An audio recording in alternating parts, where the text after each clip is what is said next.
I am a gemologist. I spend my days in the lab testing and identifying stones. From the nature of my work, I also have a large and valuable collection of jewelry, but also gem specimens that I keep in a safe I specifically bought and had installed to keep them safe. I also have a second smaller safe for keeping important documents like passports. I own my home, and my boyfriend of 2 years recently moved in as he was renting before. I gave him the code to the smaller safe so he could put valuables in it, but he also wants the code for my gem safe. Not to put anything in it, but he says because we are living together now I should trust him and give him the code. I've said no because he has no reason to open the safe, as the only thing it's used for is storing my collection.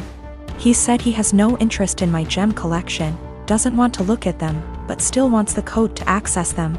This is causing tension because he says I should give it to him as a show of trust, and I said no. Because he literally has no reason to go in there, so he doesn't need the code. This is a 6-figure collection, so I'm not being difficult over a few little gems here. I am the only one who knows the code. The safe weighs nearly half a ton, it's bolted to the floor and wall, and is from a company who makes safes, vaults and strong rooms for jewelers. You could bring the house down around it and it would still be intact. All of the gems and jewelry in the safe are mine and mine alone. I do not keep any clients' jewelry at home. For my other business doing valuations, I rent a separate space and keep client items there. I will give an update once things have panned out. I've moved all of my personal docs out of the little safe and into my gem safe. I told him he isn't getting the code and I will die on this hill. He has no reason to have it, and his continued lack of respect by the pushing of my boundaries wasn't okay. I felt like he was trying to manipulate me by making it about trust. After a lot of back and forth, he finally admitted that he wanted access to the safe, because he didn't feel like I was sharing the whole house with him. Because I insisted on a tenancy agreement rather than just letting him move in. And he didn't like that part of where he lived was off limits to him.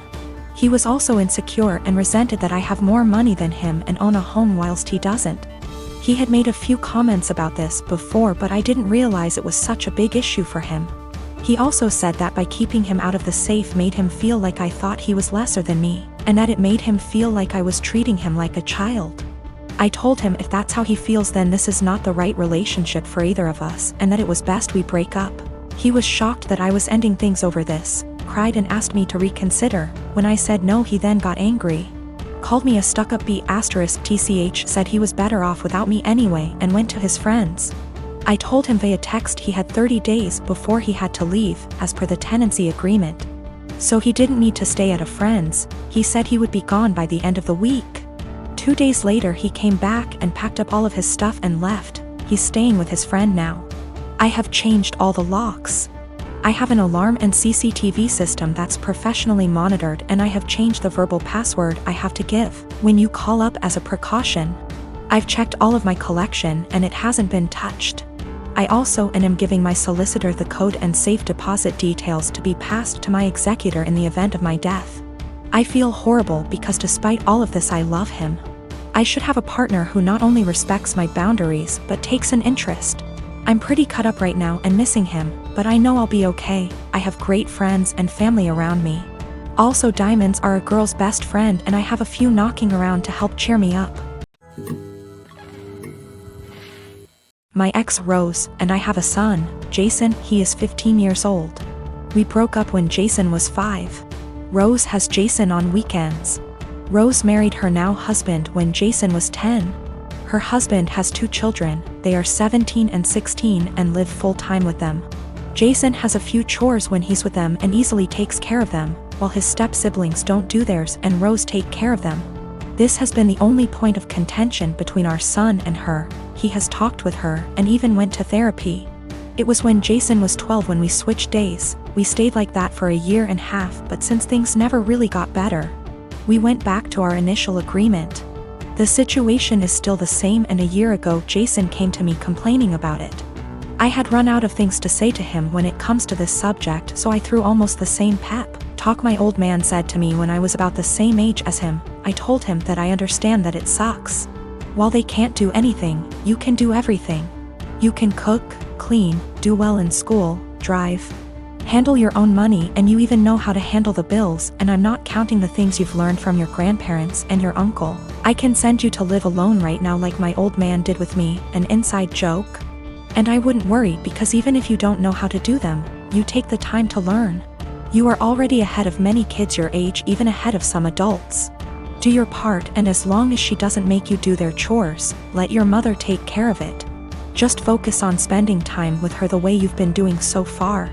The world is going to hit your step-siblings hard one day. Jason took it well, and things have been going well until yesterday. He went out with his mother, and when they returned, they found their house a complete mess. I don't know what they did, but it was bad enough that Rose snapped and finally forced them to clean the house. The kids tried to get Jason to help them because they were struggling, but he refused, claiming it wasn't his mess. They kept nagging him, and Jason told them that I was right, they are really useless.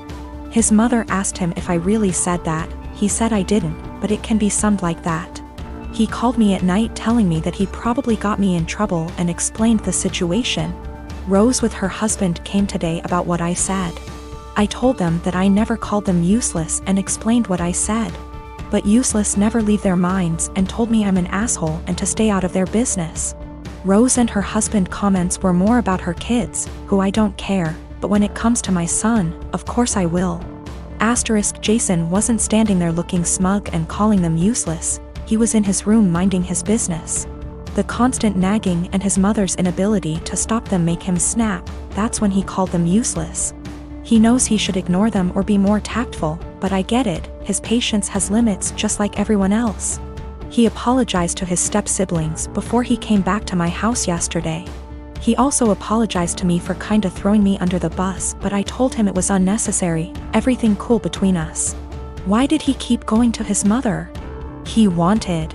Last year he was on the fence about going back, but after our talk, he finally accepted that his mother wasn't going to change, and he decided to work around that because he still wanted a relationship with her. Their relationship actually got better, but after what happened, their relationship is going to change. We have to wait if it is for better or for worse. Him and I talked, and he's still thinking about what to do, but he says that he'll probably do what he had planned last year.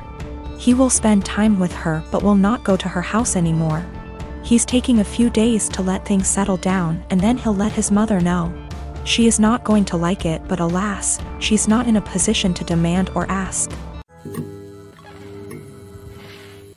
My sister and her husband have been struggling with infertility since they got married 12 years ago. They've tried absolutely everything, from medical to spiritual, but unfortunately, nothing works. Now that she's approaching late 30s, they're starting to look into adoption, but it's also been a slow going. Since their financial condition isn't exactly stable from multiple rounds of fertility treatments they went through. I can only imagine the struggle, and I sympathize with her. But the stress this situation is bringing her and her husband honestly puts a strain on our relationship. My husband and I lost our best friends, Mason and his wife, Kate, 2 weeks ago in a horrible car accident. They left behind their son Pete, who isn't even 2 yet. It was so sudden and so heart-wrenching. We're still grieving, which lowers out contact with a lot of people, including my sister and Bil. Our main concern right now is ourselves and Pete, whose custody has come to us because we're both his godparents, actively engaged in Pete's life since his birth. And because Mason and Kate have neither left a will nor have immediate living relatives who can take him in. We've decided to adopt Pete as soon as we can stomach the process. My husband and I never planned on having kids, and even if we did, this is absolutely not the way we want to go about it. The situation is far from ideal, but we're starting the adoption process yesterday, for Pete's safety if nothing else. We broke the news to our extended families and friends, letting them know that my husband and I won't be very available for a little longer because of this. I know my sister and brother-in-law will have something to say about this. I'm prepared for a few heated text messages or voicemails. However, I didn't expect them to turn up on our doorstep, crying about how unfair it is that we were given everything they wanted, and how we didn't deserve to be parents because we didn't go through what they had to. I've never seen my husband so angry before. He's usually very mild and gentle, but recent events have stretched our patience to the limits. We kicked them off of our porch, and I told my sister before she left that since our pain inconveniences her so much, I won't have her around me and my family at all anymore. I know she made a fuss about it, and now everyone has something to say to us. We turned off our phones, so we don't know which ones are cursing us and which one aren't. I know some did //r. My husband and I are both in pain and grieving, and we can't trust ourselves to be objective. For the sake of disclosure, my husband and I are both men. No, this is not a case of homophobia. My sister, for all her fault, was the first person to accept me for who I love. My husband and I, both in our early 30s, have been together for over a decade and made the decision to not have kids. I like kids, I have nieces and nephews, we just don't want them for our own reasons. He had a vasectomy, which only a few people know about. Our families are aware we don't want kids, as they've asked this before during different major life events, our wedding for instance. We recently bought a 3-bedroom home with a nice yard in a nice area. Excited to show our new home to family and friends, major upgrade to our previous home, we hosted a housewarming. During the party, one of my sibling-in-laws, Alex, made a few indirect comments about all this space. And kids would love it in our house, etc. Eventually they asked point blank when we were having kids. I made a light-hearted joke about it, which is my go-to for this question. Oh, well, I like sushi too much to have to give it up for a pregnancy. Plus not drinking for pregnancy and breastfeeding? No thanks. I tried to make it very light-hearted and laugh it off. Most people just laughed along. That seemed to anger Alex, and I was told children are a joy, and a good mother puts her kids before everything else. I agreed, children are a joy, I like spending time with the nieces and nephews. And obviously I can't be a good mom if I chose sushi over kids, so I just won't be a mom, paraphrased. Still trying to brush it off in a gentle way because I'm not trying to start a fight by telling them to stop asking in front of everyone, because I know my tone will be seen as rude and abrasive. We move on. But Alex is still annoyed and making little comments in their group about how flippant I am about it and how when it finally happens, then I'll understand. My husband heard this and jokingly said, well, if she gets pregnant, that'll be a problem for the divorce lawyers. That seemed to piss them off more, but they stopped. With holidays coming up, we have not been invited to Alex's usual Halloween bonfire. When husband spoke to his parents, they told him Alex was annoyed we were so careless and callous about our child-free status and to say what we did, and they realized we had taken permanent steps to ensure we never had kids. That we know they had to do if to have kids, etc. And we are AHs to just not care. I feel bad because they did do if and lots of fertility treatments to have their kids.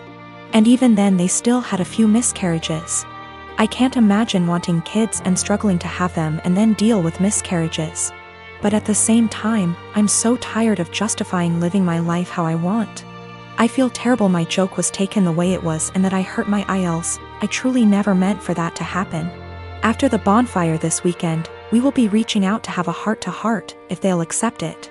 Either way, I'll be apologizing for hurting their feelings, let them know I love their kids and them. But I will also be firmly putting down any further attempts to discuss our child-free status, if the conversation is about changing our minds. I have not told them our reasons for being child-free, so I think perhaps if they are willing to listen, I'll explain them and hopefully the conversation can be constructive.